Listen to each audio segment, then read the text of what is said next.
Hello students, today's lecture is for M.Tech second semester electrical. In this lecture we will learn about the constraints in optimal unit commitment. As we know that unit commitment is the problem of selection of the generating units to supply the load demands with minimum operating costs. So what are the constraints? The first one is spinning reserve.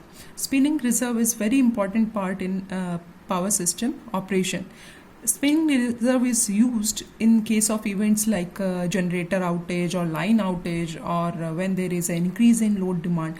So it is defined as the excess amount of online generation capacity over the amount required to supply load. Online. So it is the used for the generator that are online but unloaded. So basically it is used for synchronous generator.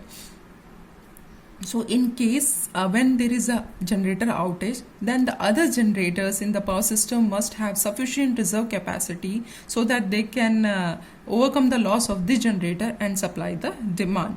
So the capacity of spinning reserve must be can be equal to the percentage of the forecasted peak demand, or it can be, or since it should be overcome the loss of generator, so its capacity can be equal to the mostly heavy loaded unit.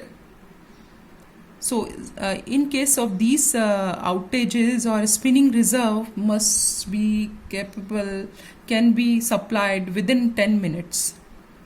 The second constraint is thermal unit constraints. The first one in thermal unit constraints, the first one is generator limit. As we know that generator output should be greater than its minimum and less than should be maximum output. The second one is minimum uptime. Minimum uptime constraint. When a unit is on, then it should remain on for a certain number of hours before it can be shut down. So Ti on is greater than and equal to Ti up. Similarly, minimum downtime constraint. This states when a unit is off, then it should remain off before it can be restarted.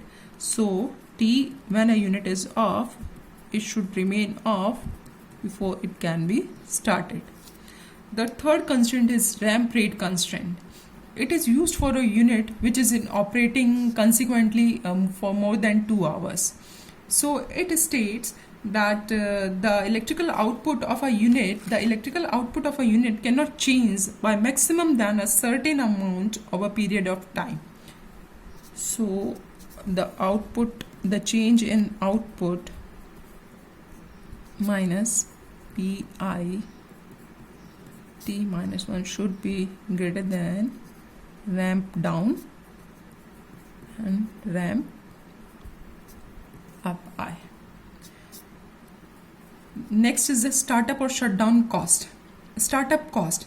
This startup cost is dependent on time duration. Suppose a unit is in off condition for several hours, then it will take extra fuel consumption to be synchronized in the power system than in normal condition. So this cost is called startup cost. Similarly, the shutdown cost. The shutdown cost is a very small percentage of startup cost, so it is mostly negligible. Next constraint is crew constraints.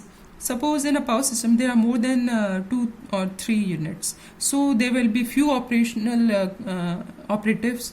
So when a unit one unit should be on and one unit should be off, then they cannot be done simultaneously together.